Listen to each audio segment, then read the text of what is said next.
So could it be that Stitch is the most awaited movie of this year? No. Lilo and Stitch? Probably no, you not. don't think so? I don't think so. Okay, but, I would but I think Yeah. Superman would probably be, or Mission Impossible 8. Oh yeah, there's also Mission Impossible coming out. I didn't That's think this was true. that popular of a story.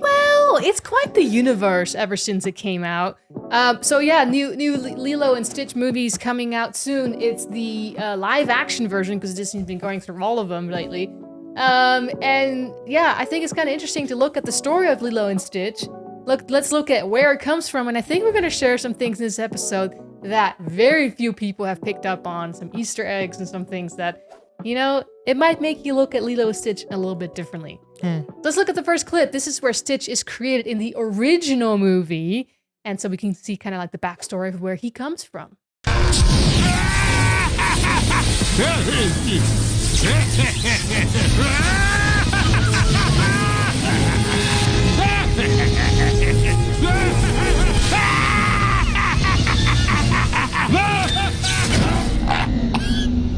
It's not so easy on the throat. Oh, can it be? Have I done it?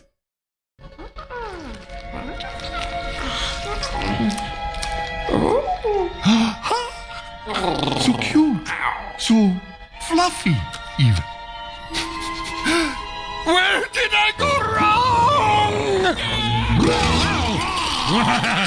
What a relief. Your name is 626. Isn't that nice? 626. 626. Yes. Oh wow. Yeah, so this is Wow. Dr. Juma Jukiba. He is like this crazy scientist guy, and he made a whole bunch of these like aliens, basically, because he's from outer space, right? And his goal was to make all of them evil. And then finally, he made this guy, experiment number 626. And so if you look at the Lilo and Stitch wiki, it actually says that his original primary function is to cause chaos across the galaxy by destroying everything he touches. He's designed to be abnormally strong, virtually indestructible, super intelligent, and very mischievous. And have you guys ever heard about how Lilo and Stitch came about? Like, what was the original idea behind it? No. So this guy right here, his name is Chris Sanders. He actually wrote a book, and with like throughout the animations and stuff of Stitch. And his original idea was for Stitch to be sent to live among the animals. This guy, Chris Sanders, also worked on, what's that robot movie that you once did a video on? Wild Robot. Wild Robot. So Oh, he yes. worked on this too many years later. So it's the original Stitch movie, his idea or his book was that Stitch was going to live with the animals. Oh, interesting. And then this guy from Disney was like, well, I don't know if that's really relatable, for people, because the animal world is as foreign as the alien world. So let's put them together with humans. And because Chris had recently gone to Hawaii, he was like, well, how can I not just put him in Hawaii then? So this was this idea behind it. But he also talks about how they came about making this villain that then eventually had redemptive characters. When Dean and I, we screened it in Las Vegas, and that's when Michael Eisner saw it. And Dean and I came out, and Michael Eisner was standing there, and they said, Michael wants to talk to you. And we went over, and he said, I like this movie. I can't really explain it. It's hard to, quantify, but I like it. But it's weird, but I like it. And he kept like, so he was like struggling. He's like, this is really strange, but I liked it. And that is pretty much all you need to know as far as like, had it been seen by a larger group early on, they would have said, this is bizarre. It doesn't make any sense. An alien in Hawaii. And the other thing was, it was the first film that Disney had made. And I don't know if it may still be the first film where the villain becomes the hero. Yep, that was an inspiration. That was the start. I remember that's the first thing Chris said to me. He said, I'm really curious about whether or not we could pull off a story where we begin with the villain and we make him become a hero, because the opposite was the kind of the standard kind of the standard structure of a Disney movie up until that point. We're constantly thinking of ways to do in the villain at the end in some sort of spectacular way without making it too gratuitous. And it's like, why do we always have to kill the villain? What if we start with a villain and we redeem him? Just remember that being the inspiration. So the guy that Chris Sanders is talking to is Dean DeBlois, and they co-directed the first Lilo and Stitch movie together. But yeah, what are you guys' thoughts so far? I mean, it's interesting to have where they're starting with the villain and trying to redeem the villain. Mm-hmm. I mean, that's an interesting take to why this story has this weird character in the beginning. Have you guys heard of Gnosticism? Mm-hmm. Scotty, what is Gnosticism? It's really taking the ideas of the Bible and flipping it upside down. So you're taking the heroes that would traditionally, in a biblical sense, be the villains of the Bible and making them the hero. Mm-hmm. And so the Gnostics love to do that. So basically, like the snake in the Garden of Eden would be the villain in a traditional sense, but Gnostics make him the hero. Right. Yeah. And you know, I find that interesting as you look throughout this movie that there's all of those ideas kind of flipped around in a lot of ways. And yeah, it's Disney's known for this. It's a fascinating admission. You know, if you're trying to redeem the villain and he says, well, it's, you know, not what we've been doing. You look at how many storylines where the hero has to do questionable things. You know, in The Little Mermaid, what does she have to do? She has to disobey her dad and go against the rules. I mean, in fact, if you watch some of the trailers or YouTube shorts for that, he says this in the live action one, you broke the rules, you know? Mm-hmm. And here she is going against her father, which is a king, essentially. If you look at a lot of them, they are kings. It's a princess and her father and a king, and they're going against each other. So and it's going to get interesting. This is the exact same setup. So I know we're kind of jumping ahead here because some people who are in here who are not familiar with this might be like, what on earth are you talking about from that one clip? No. Let's establish this right here. So first of all, 1 Peter 5:8, be sober, be vigilant, because your adversary, the devil, walks around like a roaring lion, seeking whom he may devour. Stitch was definitely created to be this crazy monstrosity that's going to kill everybody, destroy planet Earth, destroy the universe, the galaxy, and he was there to like devour, right? So that's kind of just setting the stage right there. But for anyone who's not familiar with this, bear with me. We're going to go through this. So this is the next clip here. And now this is interesting. It's a court scene on this planet called Turo. Dr. Jumba Jukiba is here and he is being tried. There's an actual trial happening because he broke the galactic laws. Okay. So, and then another character gets introduced here. She is the leader of this Galactic Federation headquarters, and we'll talk more about who she is after this.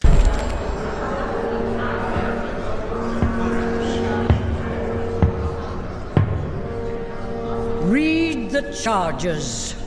Dr. Jumba Jukiba, lead scientist of Galaxy Defense Industries. You stand before this council accused of illegal genetic experimentation.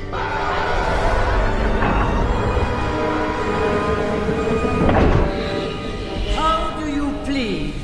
Not guilty. My experiments are only theoretical and completely within legal boundaries. We believe you actually created something. Created something? But that would be irresponsible and unethical. I would never, ever make more than one.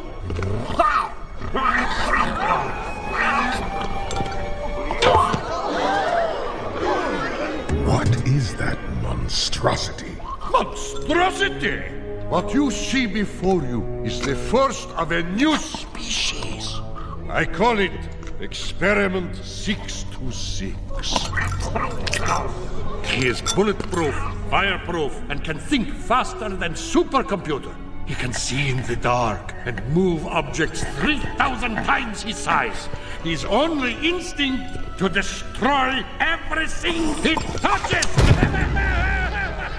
So it is a monster.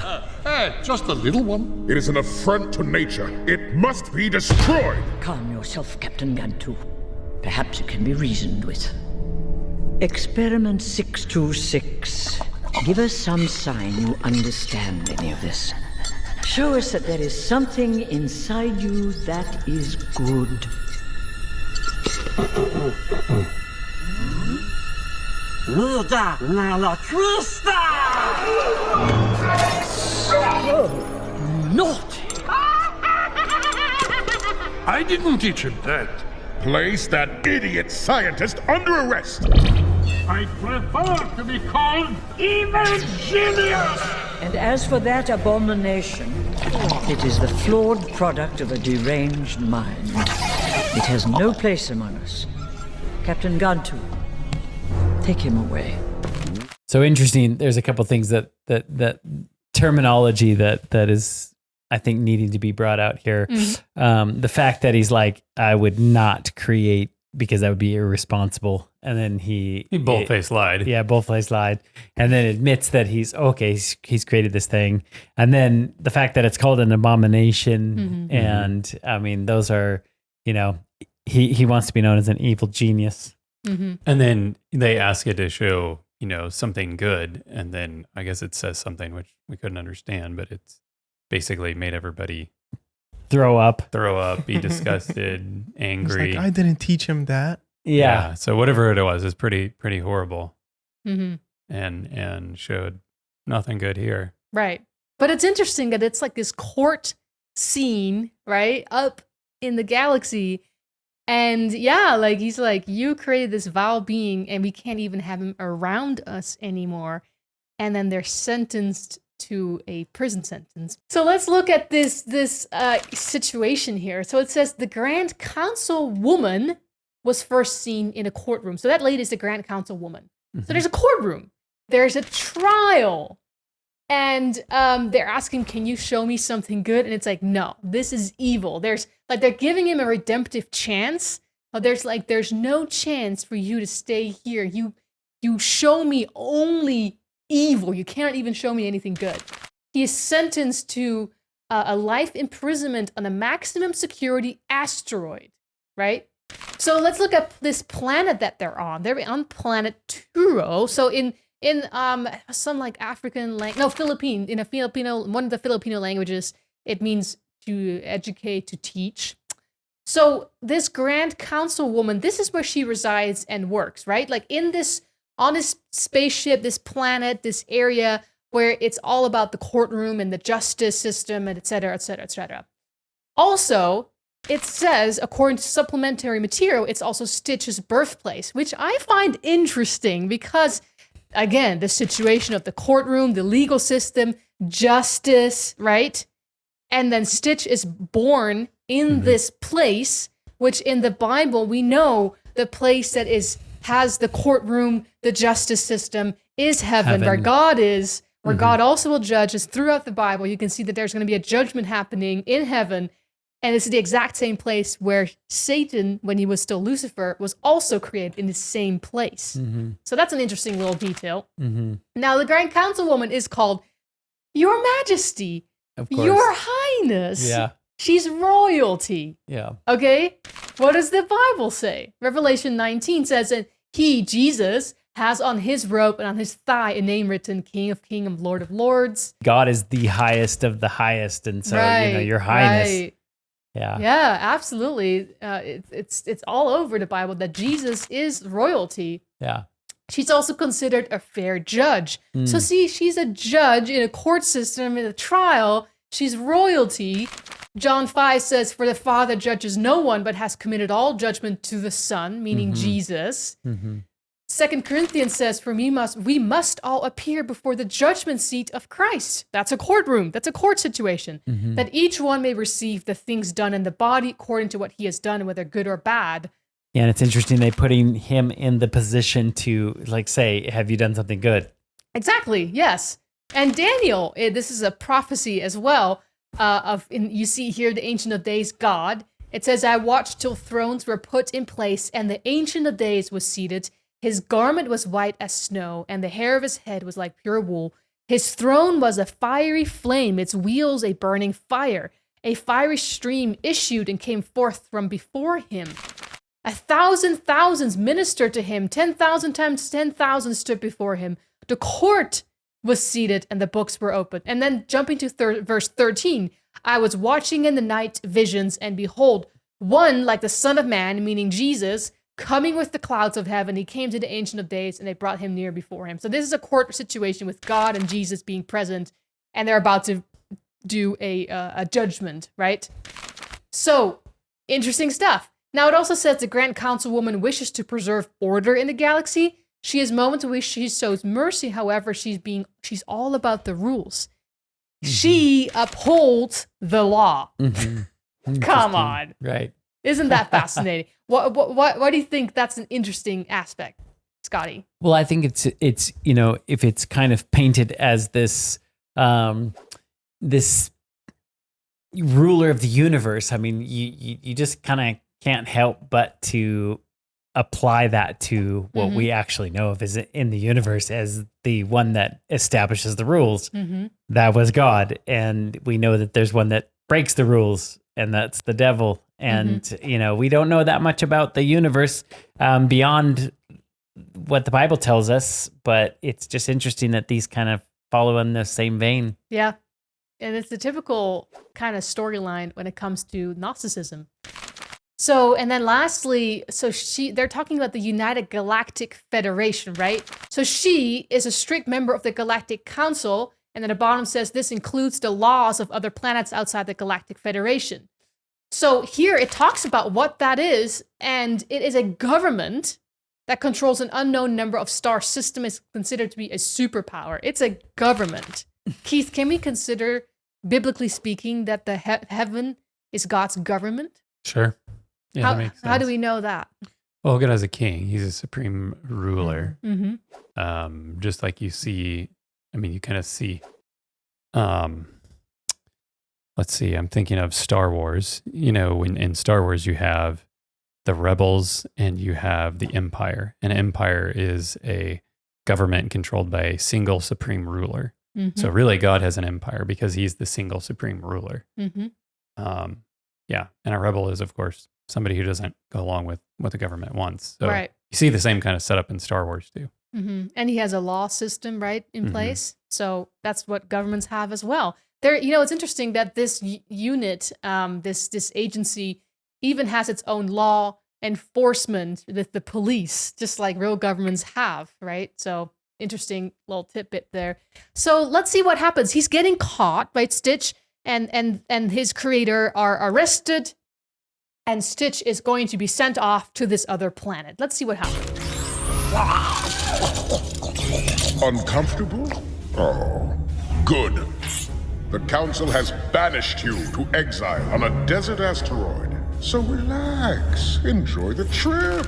So, yeah. I mean, anytime you see somebody that's banished and like confined to a certain place, that's exactly what happened to Satan and the angels, right? They were kicked out of heaven. They were cast out. They were banished. Revelation 12:9. So the great dragon was cast out, that serpent of old, called the devil and Satan, who deceives the whole world, who was cast to the earth, and the angels were cast out with him. And in a sense, this is repeated at the end of time when Jesus comes again. He's essentially banished, right? You know, but has his imprisonment here, when the earth is destroyed. So it's kind of, you know, two banishments, if you will. Yeah, he'll be, you know, after Jesus comes back the second time, he takes his faithful people to heaven. There's 1,000 years, the Bible says in Revelation, where Satan is you know, symbolically chained to the earth with nothing to tempt, and it's basically like a desert. Basically, there's nothing to do for 1,000 years. So that's interesting. So let's look at this next clip here.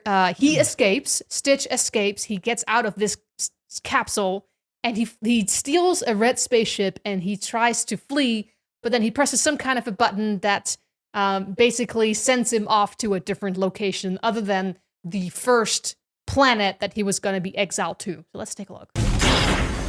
Where is he? He's still in hyperspace. Where will he exit? Calculating now. Quadrant 17, section 005, area 51. A planet called Yarth. I want an expert on this planet in here now. What is that? Water. Most of the planet is covered in it. He won't survive in water. His molecular density is too great.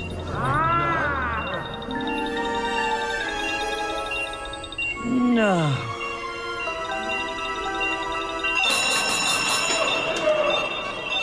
Of course. Did you hear there was like a little maybe Easter egg in there when they said what area he was confined to? Was it? Did they say? It was like Area 51. North. Yeah, they said Area 51 as well. Yeah. That's funny. Wait, did they say Area 51? They said Area 51. They said Area 51. Yeah. Really? Yeah, You know, they did. yeah.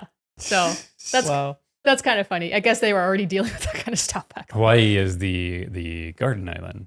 It's the like the green Paradise. island. Yeah. Well, very film a lot interesting. of- That is. They film a lot of movie stuff there. Yes, but it's also known as a paradise. Yes. Yeah. And they actually say this. So Interesting. very interesting. Ad break. Hey, subscribe to Lilo Studios en español. Vas a encontrar muchos videos de Lilo Studios que están traducidos en español y también contenido exclusivamente para nuestra audiencia latina. If you want to learn Spanish, a great way will be watching our videos for practice. Lilo, she is in her bedroom and she kind of gets bullied. She's living with her sister, right? Her parents have passed away. And she gets bullied a lot by other kids. And she's like, I just really want a friend. Let's see what happens.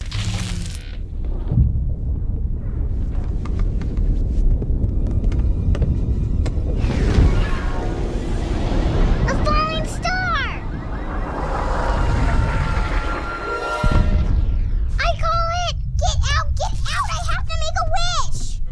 Can't you go any faster? Oh no, gravity is increasing on me. No, it's not! It is too, Lilo. The same thing happened yesterday. You rotten sister, your body is crushing me! Why do you act so weird? It's me again.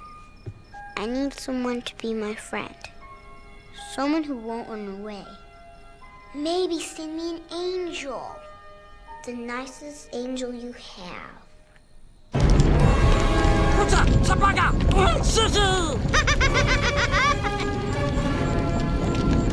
I mean, it's you can't help but to point out the obvious that, you know, there was somebody that was confined to a paradise that was an angel. Yeah. It's like, how obvious does it get? Fall like lightning from Yeah, heaven. this is true. Yeah. This is also in the Bible.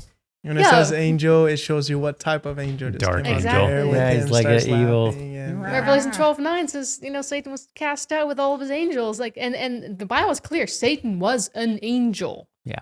He was just a fallen angel, right? Because he was the one who was or sin originated with him, and destruction and evil and all those kind of things. Interesting little seed here. She is praying for something, you know, and you know, this thing comes her way.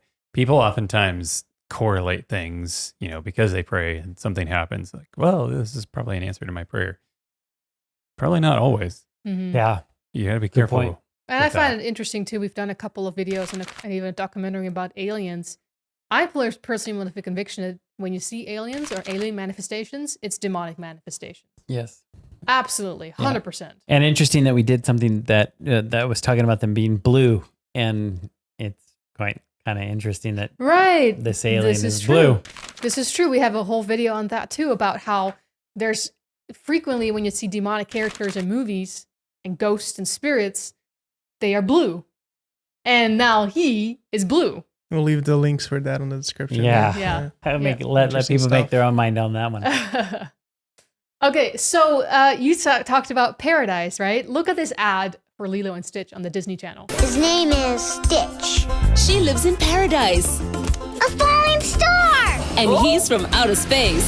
What is that thing? Paradise, fallen star. Interesting that is it Revelation 12:4 that says his tail drew a third part of the stars of heaven and did cast them to earth. Mm-hmm. That was Revelation 12, yeah. yeah. And what are those stars representing? So there's stars are fallen angels. Yep. Yeah. And she says a fallen star, and it's in paradise. This is not anybody who made this ad. This is Disney Channel who made the movie. Disney made the movie, and now Disney Channel made the ad. Yeah. They know what they're talking about. So now after he falls from the sky lands on planet Earth, he crawls out of those bushes. He gets hit by a truck, and the people in the truck are like, "What is this? I guess it's a dog. Maybe let's take him to the animal shelter." This is where Lilo meets Stitch for the first time. Hello? Hello? Are there any aminos in here?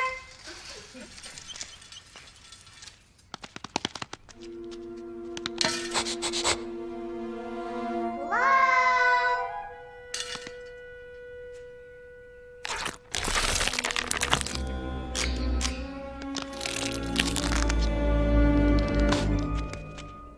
Hi. Oh, hi. Wow. Oh, yes. All of our dogs are adoptable. Except that one! What is that thing? A dog, I think. But it was dead this morning. It was dead this morning? Well, we thought it was dead. It was hit by a truck. I like them. Come here, boy.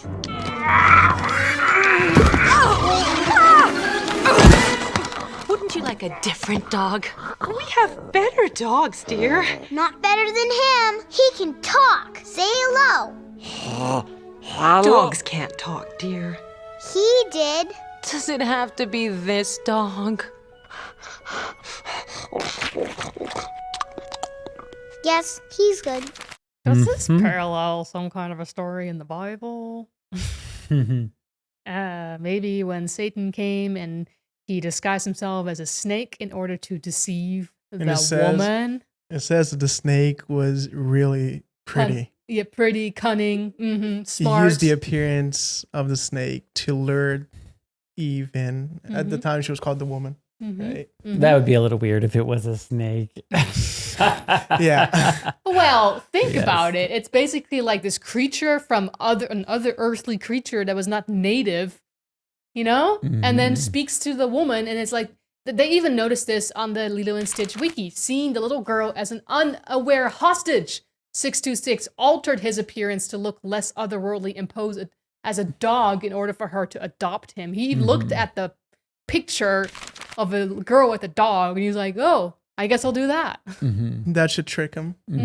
So he tricks her. Interesting. So anyway, let's skip to the end of the movie. So you see the Grand Council woman here, and they finally caught Stitch because they want to make sure he goes to do his punishment to exile. And she has mercy on him, of course. If it wasn't for your experiment 626, none of this... Stitch. What? My name Stitch.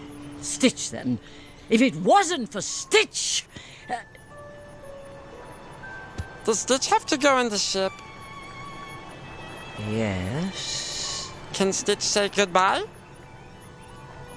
Yes. Thank you.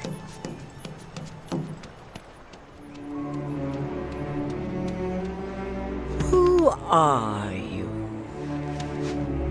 This is my family. I found it all on my own. It's little and broken, but still good. Yeah, still good.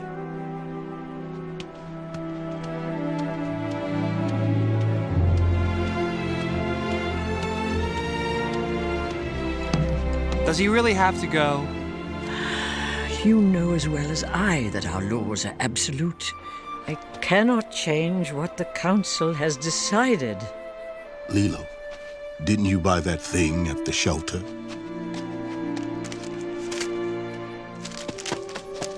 Hey! 3 days ago, I bought Stitch at the shelter. I paid $2 for him. See the stamp? I own him. If you take him, you're stealing. Aliens are all about rules. You look familiar. CIA, Roswell, 1973. Ah, yes. You had hair then. Take note of this. This creature has been sentenced to life in exile. A sentence that shall be henceforth served out here, on Earth. And as caretaker of the alien life form Stitch, this family is now under the official protection of the United Galactic Federation. We'll be checking in. Interesting. What did you guys hear about the laws? Yeah, like absolute They're absolute. They can't break the laws. Mm-hmm. So look at it this way, right? She is the judge. She's the Grand Councilwoman.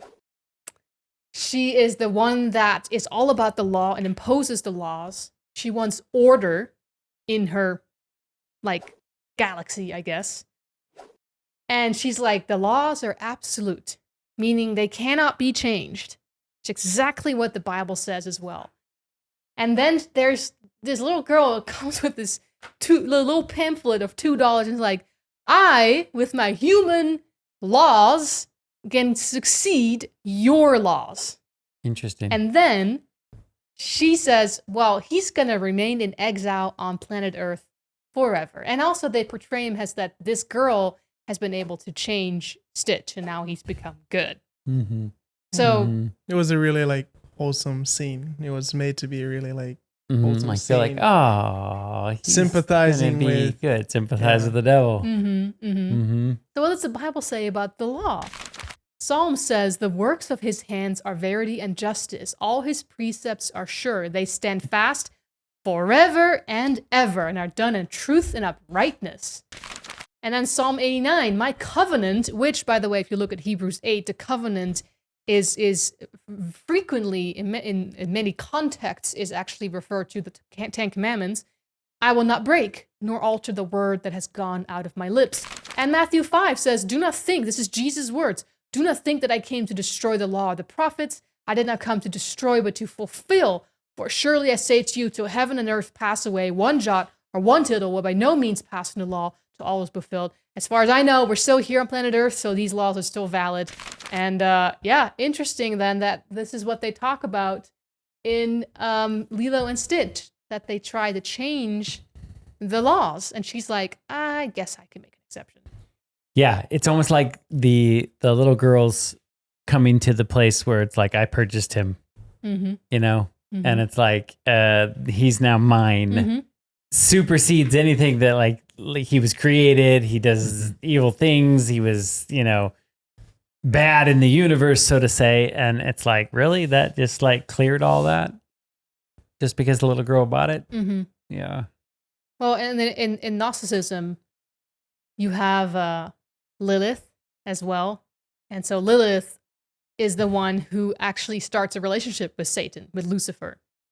And they kind of go off together and do their thing together. So kind of interesting. Yeah. I'm pretty sure Lilith is also in place of Eve. Like it's like Adam and Lilith instead of Adam and Eve. Right. Right. But of course, Stitch does not stay good. In fact, in the third film, which was technically Lilo and Stitch 2, it was like a follow-up of Lilo and Stitch 1. It's third film. Yeah, that was the second. This is the third installment, but it was called Lilo and Stitch 2. Oh, okay. Yeah. So it was like following up on the first Lilo and Stitch movie. So Stitch is having nightmares about turning bad again and causing destruction to Earth, including hurting Lilo. And it seems that after Stitch was created, Jumba did not get a chance to fully charge Stitch's molecules, as he was arrested by the intergalactic police who disrupted the process. At first, this glitch causes Stitch to revert to his old destructive programming, but it will ultimately destroy him if Jumba cannot create a fusion chamber before Stitch's energy runs out for good.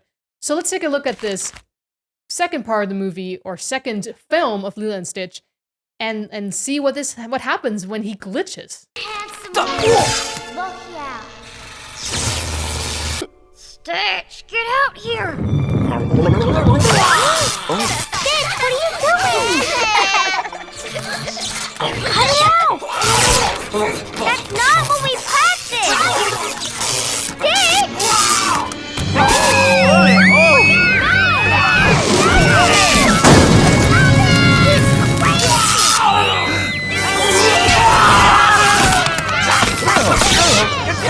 Lilo, get control of your dog! Nice doggy doggy! Lilo!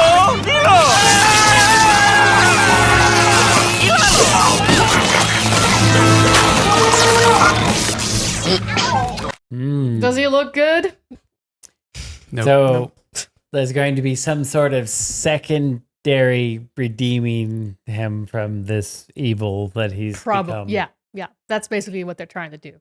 Yeah. So, but yeah, I find this fascinating. In Revelation 20 says, the devil who deceived them was cast into the lake of fire and brimstone, and they will be tormented day and night forever and ever. This is the final ending of Satan, how it's going to end up with him, where sin and Satan will be destroyed and they will be gone forever. Not that it keeps regenerating. Yeah, not that it coming keeps back. going. And that's the theme of Lucifer, right? That you see in everywhere, in the New Age, in Satanism, in movies and in music. It's always this theme of like Satan is going to win this battle between good and evil, and we're all going to live happily ever after, between quotation marks, on earth, doing whatever you want to do under evil, but we're going to be happy doing it. That's his version of the story, whereas God's like, nah, it's going to get destroyed. This will be You're destroyed. ending at this point and never to rise again. Yeah.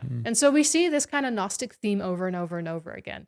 And like, again, crazy story that this is how it ends. Like, oh, this person who is very much almost symbolic of God is like, no, never mind. You could just stay here on earth forever.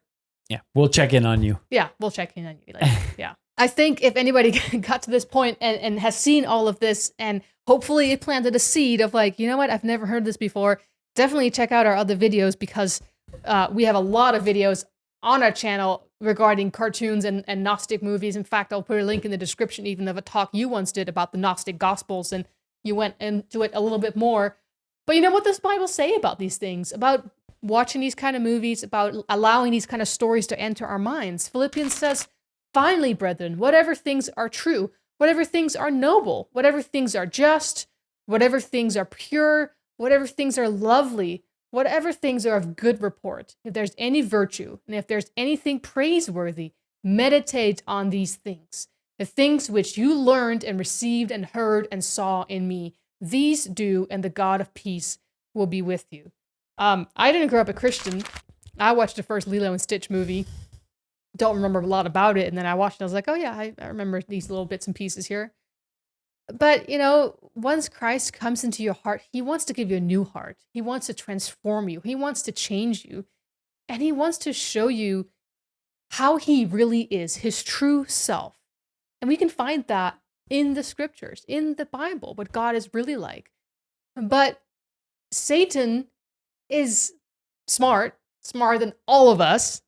And he knows, if I can just plant a little seed here, a little deception there, a little bit here, then slowly but surely I can change the way God's people think about God, right? And so to think that Satan wouldn't use the most powerful tool in the whole world, which is Hollywood and the music industry. It just would be a smart choice if the devil were to use one of the most influential businesses, Yeah. I mean, wouldn't you? If you had a plan to change everybody's minds and turn them against somebody, and you were like evil like that, of course you would use that tool, right? Yeah. And so, yeah, I just wanted to throw this out there as a word of caution. Seek God, seek his scriptures, seek his word, and just be aware. There's a roaring lion out there seeking whom he may devour. And we can choose today whom we will serve. A story is a very powerful medium to change somebody's mind. I mean, we know that, people are won to the gospel all the time because they hear the story of Jesus. And I think that the devil is just counterfeiting that, and he's telling his version of the story. Mm-hmm. And so, which story do you really want to be paying attention to? The story that leads you to a belief in God, or a story that gives you sympathy for the devil and his cause. Yeah. And even if for some reason people think, well, I don't pick up on all these symbols that you're putting out here, so it's not influencing me. Sure, somebody can say that, but there's little nuances here that even if you're a child or whether you're an adult, you're being shown. Like, for example, where the Grant Council woman at the end is like, well, our laws are absolute, but then she goes against her laws. Little things, the laws don't matter. They're not everlasting. Humans can change God's laws, right? And so I think that there's a reason why it is put in these movies. And in fact, if you go to IMDb, there's a whole list that secular people have written up that shows which movies are Gnostic. So it's known. This is a known concept in Hollywood. It's not a grand secret, though sometimes it is still kind of under the table. This is a real thing. And you know, let's turn our hearts to Jesus. Let's focus on him because he's coming soon and we want to be ready for that. If you like this video, like, subscribe, and hit the notification bell so you know when we launch new videos. And drop a comment below and we'll try to get back to you if we can. What? Say that again. No. No, I don't know what to say.